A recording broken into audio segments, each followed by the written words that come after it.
तो चलिए बुलेटिन की शुरुआत करते हैं और सबसे पहले बात करेंगे मुख्यमंत्री अशोक गहलोत की। मुख्यमंत्री अशोक गहलोत प्रदेशवासियों के दिलों में क्यों राज करते हैं, चलिए वो आपको दिखाते हैं। सीएम गहलोत का सीधा संवाद, युवाओं से मुलाकात, जाना हाल, दिल तक पहुंची मुख्यमंत्री की बात। सीएम अशोक गहलोत सिर्फ राजनीति के जादूगर नहीं, बल्कि लोगों के दिलों में राज करने का हुनर भी उन्हें बखूबी आता है। जब जब मौका मिलता है वो सीधे लोगों के बीच पहुंच जाते हैं। युवा हो, महिलाएं हो या बुजुर्ग, वो दिल की बात दिल से सुनते हैं।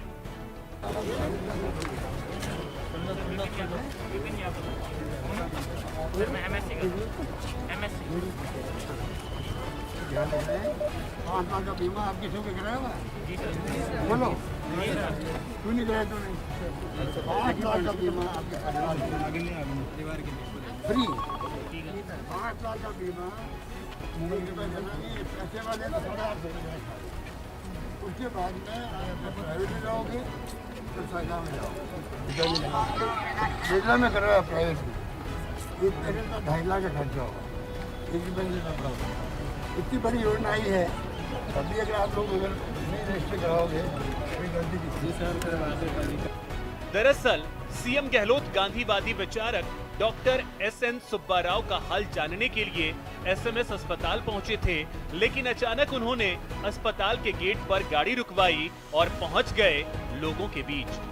सीएम ने प्रोटोकॉल की परवाह न करते हुए युवाओं से सीधा संवाद किया, एक एक शख्स से उसकी परेशानी सुनी और मौके पर ही परेशानी का हल भी निकाल दिया। रोजगार के लोग लगे हुए हैं, काफी लोग लग रही है, आप उसके लिए 50,000 आपको लोन मिलता है बिना ब्याज का। अच्छा, आप उसको लेकर अपना काम देना बना सकते हैं। 50,000 का लोन बिना ब्याज का मिलेगा। अच्छा सर, इंदिरा गांधी नाम की योजना है। ये पहला मौका नहीं है जब सीएम गहलोत लोगों के साथ खड़े नजर आए हों। कोरोना काल के दौरान जब गरीब और मजदूरों के सामने रोजी रोटी का संकट गहरा गया था, वो पलायन के लिए मजबूर हो रहे थे, तब अशोक गहलोत ही थे जो मसीहा बनकर सामने आए और हर वर्ग, हर तबके के लिए सरकारी खजाने के दरवाजे खोल दिए। न्यूज़ 18 के लिए जयपुर से दिनेश शर्मा की रिपोर्ट। तो युवाओं का हाल जानने के बाद सीएम मीडिया से मुखातिब हुए और बीजेपी और केंद्र सरकार पर चुन चुन कर हमले किए। बीजेपी तो वहाँ मेरे ख्याल से 4th नंबर पे चल रही है। जो मैंने सुना है कि बीजेपी वहाँ 4थे नंबर पर है, वल्लभ नगर में। इसलिए वो थोड़ा बौखलाए हुए हैं, तो इसलिए बयानबाजी करते रहते हैं। हम तो अपना काम करते हैं। हम तो जो हमारे काम हमने किए हैं 2.5 साल के अंदर, उन उपलब्धियों के आधार पे बात कर रहे हैं वहाँ पर, और वो हमारा एजेंडा आगे भी काम करने का है। तो जनता ने वादा कर रहे हैं कि आप हमें एक मौका और दो, जिससे कि सरकार मजबूत हो, मजबूती से काम करे और आपका विकास के काम हो। ये हमारी थीम है, वल्लभ नगर में भी, दरियावत के अंदर भी अच्छा रिस्पॉन्स मिल रहा है वहाँ पर। उम्मीद है कि दोनों सीट हम जीत जाएंगे। जिस प्रकार आगरा के पुलिस वाले आके भरतपुर से उठा के ले गए, एक मुलजिम को पकड़ने के लिए उनके ससुराल में जाके सबको पकड़ के ले गए। ये तरीका गलत है ना। तो आप तलाशी ले ली मकान की आपने, अगर कोई छिपा हुआ होता आप पकड़ के ले जाओ, कोई दिक्कत तो नहीं है। परंतु अगर वो नहीं मिला वहाँ पर, तो आप उनके फादर इन लॉ को, मदर इन लॉ को, जो भी साले वगैरह थे परिवार के लोग, उनको पकड़ के ले गए, पिटाई करी वहाँ पर। बहुत अनफॉर्चुनेट है। मैं सोचता हूँ कि मुझे लिखना चाहिए पत्र मुख्यमंत्री यूपी को भी, और आईजी को मैंने कहा आप पूरी बात पहले लिख के भेजे हैं कि वास्तव में हकीकत क्या क्या हुई। पूरे देश के अंदर जहाँ चुनाव होते हैं तो इनका एजेंडा है कि यही पहले मैसेज जाते हैं वहाँ पर अधिकारियों को, सीबीआई को, इनकम टैक्स को, ईडी को, किस प्रकार से आपको चुन चुन करके वहाँ पर मैसेज देना, लोग घबरा जाएं, ये इनकी टैक्टिक्स है। जब से चुनाव जीत के आए हैं तब से नई परंपरा शुरू कर दी, जो कि अनफॉर्चुनेट है। और लोगों में फिर भय होता है और माहौल ऐसा बनता है कि सफोकेशन का माहौल बनता है, सफोकेशन का। तो आज चाहे इंडस्ट्रियलिस्ट हो, चाहे वो व्यापारी हो, सब लोगों में एक ऐसा माहौल बन गया। मोदी जी को चाहिए इस माहौल को दूर करे, वरना टाइम आएगा लोग इनको सबक सिखाएंगे, इनको मालूम ही नहीं पड़ेगा। पहले ऐसा कई बार हो चुका है, कांग्रेस शासन में हो चुका है और बीजेपी की शासन में हो चुका। वाजपेयी जी थे तब भी, इंदिरा जी जैसी महान नेता थी, वो भी चुनाव हार गई थी। तो ये जनता किसी को बख्शने वाली नहीं है। जनता इस देश की बहुत समझदार है, अनपढ़ हो सकती है, कम पढ़ी लिखी हो सकती है, अकल होशियारी के अंदर, रॉबर्ट कॉमन सेंस के अंदर हिंदुस्तान की जनता का कोई मुकाबला नहीं दुनिया के अंदर है। किसान लोग बैठे हुए साल भर से, महंगाई बढ़ती जा रही है, पेट्रोल डीजल के दाम बढ़ते जा रहे हैं, करोड़ों अरबों रुपए इकट्ठे कर रहे हैं, बेरोजगारी बढ़ रही है, लोगों में नौजवानों में विस्फोट हो रहा है।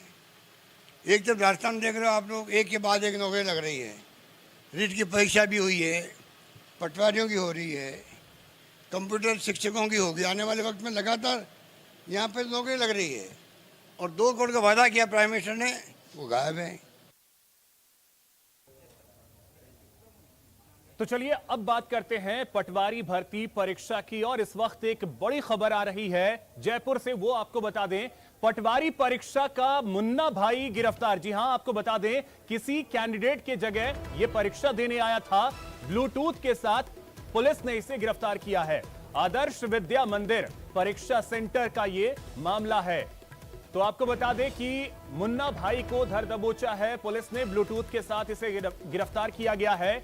पटवारी भर्ती परीक्षा, और आपको बता दें कि आदर्श विद्या मंदिर जयपुर का यह सेंटर, जहां पर यह शख्स किसी दूसरे कैंडिडेट की जगह पे परीक्षा देने के लिए पहुंचा था, लेकिन चढ़ गया पुलिस के हत्थे।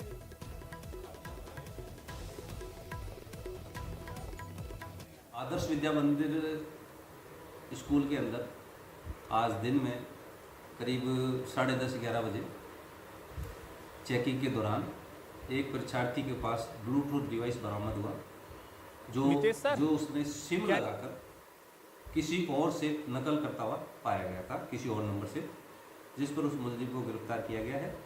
उसका पूछताछ करने पर उसका असली नाम विनोद कुमार मीणा होना ज्ञात हुआ है, जबकि वह अखिलेश कुमार मीणा की जगह परीक्षा दे रहा था। इस संबंध में मुकदमा दर्ज किया जा रहा है, अनुसंधान किया।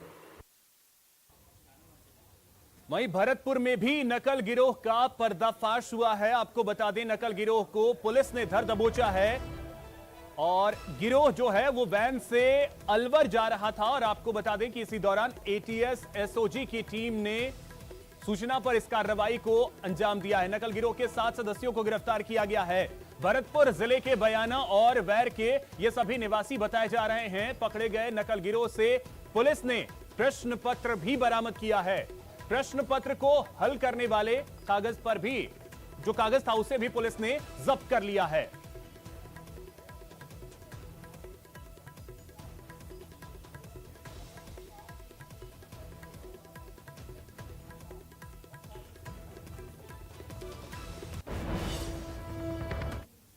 खबर जोधपुर से है, जहां पटवारी परीक्षा के दौरान पेपर दिलवाने के नाम पर रुपए ऐंठने वाले गिरोह का पर्दाफाश हुआ है। मामले में जोधपुर पुलिस कमिश्नरेट को कामयाबी मिली है। पुलिस ने इस मामले में 5 लोगों को गिरफ्तार किया है, साथ ही उनके कब्जे से 2 लाख रुपए भी बरामद किए हैं। पुलिस ने इस मामले में आरोपी ओम प्रकाश विश्नोई, मनीष विश्नोई, जगदीश विश्नोई, गंगाराम जाट और सुनील विश्नोई को गिरफ्तार किया है। इसे लेकर हमारे संवाददाता चंद्रशेखर व्यास ने चौपासनी हाउसिंग बोर्ड थाने में एसीपी नीरज शर्मा से खास बातचीत की है। रीट परीक्षा के बाद एक बार फिर पटवारी परीक्षा में भी जो पेपर बेचने का मामला सामने आया है। 2 लाख रुपए नकद और 5 लोगों को पुलिस ने गिरफ्तार किया है। जोधपुर पुलिस को एक बड़ी कामयाबी मिली है। आप देख सकते हैं ये 5 लोग हैं जिन्होंने जो एक डमी पेपर बेचने का काम किया और पटवारी परीक्षा के परीक्षार्थियों को जो है पेपर इन्होंने बेचे हैं। फिलहाल जो यहाँ पे हमारे साथ एसीपी नीरज शर्मा हैं, उनसे जानने का प्रयास करेंगे। मैम, क्या मामला था और किस तरह से आपको ये सफलता हासिल हुई?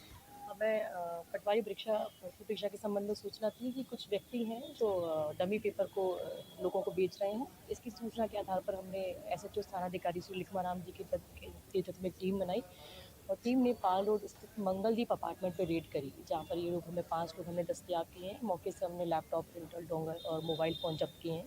साथ ही कुछ पेपर्स भी हैं जो डमी पेपर्स हैं, उनको भी हमने जब्त किया है मौके से। हमारे साथ थानाधिकारी लिखमाराम जी है। सर, कौन सी धाराओं में केस दर्ज हुआ और क्या प्रोसेस रहेगा आगे? ये जो 5 व्यक्ति गिरफ्तार किए गए हैं, इनको परीक्षा अधिनियम, आईटी एक्ट और 420 आईपीसी में मुकदमा दर्ज कर इनसे अनुसंधान किया जा रहा है। कहीं ना कहीं भले ही नेटबंदी कर ले सरकार या कुछ भी कर ले, लेकिन कहीं ना कहीं एक रास्ता खोज लेते हैं नकल को करवाने का और परीक्षाओं में गड़बड़ी करने का। उस पर लगाम लगाने का काम पुलिस ने किया है। चंद्रशेखर व्यास, न्यूज़ 18 राजस्थान, जोधपुर। वहीं 12 में पटवारी परीक्षा के दौरान 2 मुन्ना भाई पुलिस के हत्थे चढ़े हैं। 12 के अपेक्स स्कूल में परीक्षा देने के दौरान मुख्य द्वार पर ही एक फर्जी अभ्यर्थी को पकड़ा गया। वहीं दूसरे फर्जी अभ्यर्थी को सौरभ सेकेंडरी स्कूल से परीक्षा देते हुए गिरफ्तार किया गया। दरअसल दौसा निवासी चेतन सिंह मीणा का सेंटर 12 शहर के अपेक्स स्कूल में आया था, लेकिन उसकी जगह पर बिहार के पटना निवासी रोशन कुमार परीक्षा देने पहुंचा था। इस दौरान वहां मौजूद पुलिसकर्मियों ने फर्जी अभ्यर्थी रोशन कुमार को पकड़ लिया। फर्जी अभ्यर्थी से पूछताछ के आधार पर पुलिस ने 3 अन्य संदिग्ध युवकों को भी हिरासत में ले लिया है।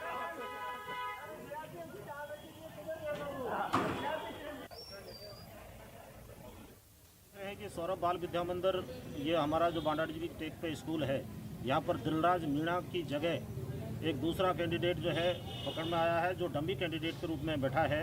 उसको यहाँ पुलिस ने बहुत ही सतर्कता से काम किया है और हमारी जो विजिलेंस टीम काम कर रही है, फ्लाइंग स्क्वाड काम कर रही है, उनकी सतर्कता से हमने इसको पकड़ा है। अब इससे पूछताछ की है, इसको कौन लेके आए हैं, कौन से लेकर यहाँ पर मोबाइल भेजी है और लोग भी इसका पता लगा है, तो अभी लाके उनसे पूछताछ। ब्रेक के बाद आपका स्वागत है। इस वक्त एक बड़ी खबर आ रही है, आपको बता दें हाईकोर्ट से ये बड़ी खबर है, जहां से खबर यह है कि अब प्री प्राइमरी स्कूल में भी आरटीई के तहत प्रवेश मिलेगा। हाईकोर्ट ने राज्य सरकार के आदेश पर अंतरिम रोक लगाई है। सरकार ने पिछले सत्र से केवल पहली कक्षा से ही आरटीई को वैध माना था। ऐसे में प्री प्राइमरी में जो एडमिशंस है वो नहीं मिल पा रहे थे, लेकिन इस पर फिलहाल के लिए हाईकोर्ट ने रोक लगा दी है। आज अभ्युत्थानम सोसाइटी व अन्य की याचिका पर अदालत ने यह आदेश दिया है। अधिक जानकारी के साथ सहयोगी सचिन हमारे साथ जुड़ गए। सचिन, पूरी जानकारी क्या है मामले को लेकर?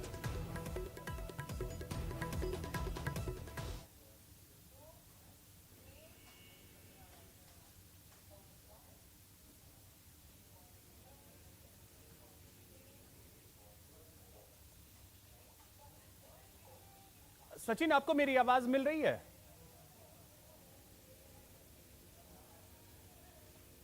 लगता है उन तक आवाज नहीं पहुंच पा रही है, लेकिन आपको बता दें कि एक बड़ी खबर इस वक्त की, आरटीई के तहत प्रवेश अब मिलेगा।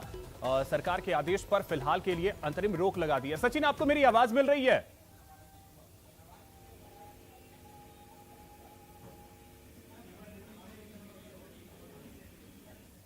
तो उन तक आवाज नहीं पहुंच पा रही, लेकिन इस बीच बड़ी खबर आपको बता दें, प्री प्राइमरी स्कूल से जुड़ी ये बड़ी अहम खबर। आरटीई के तहत अब प्रवेश मिलेगा। सरकार के आदेश पर फिलहाल हाई कोर्ट ने अंतरिम रोक लगा दी है। आरटीई के तहत अब प्रवेश देना होगा स्कूलों को।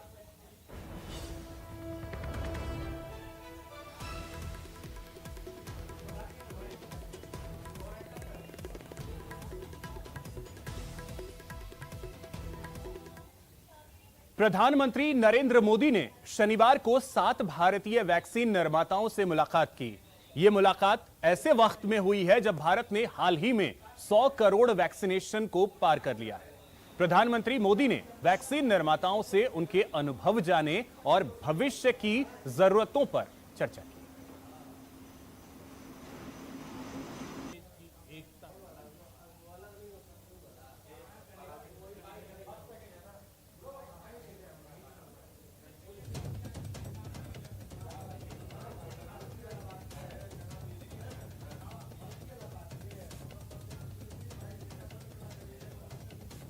तो आपको बता दें कि प्रधानमंत्री नरेंद्र मोदी ने आज 7 भारतीय वैक्सीन निर्माताओं से मुलाकात की। ये मुलाकात अब ऐसे समय में हुई है जब भारत ने एक इतिहास रचा है। 100 करोड़ से ज्यादा लोगों को भारत में वैक्सीन लग चुकी है और ऐसे वक्त पर प्रधानमंत्री नरेंद्र मोदी ने उनसे मुलाकात की है और उनसे उनके अनुभव जाने, साथ ही जो भविष्य की जरूरतें हैं उसको लेकर प्रधानमंत्री ने चर्चा की।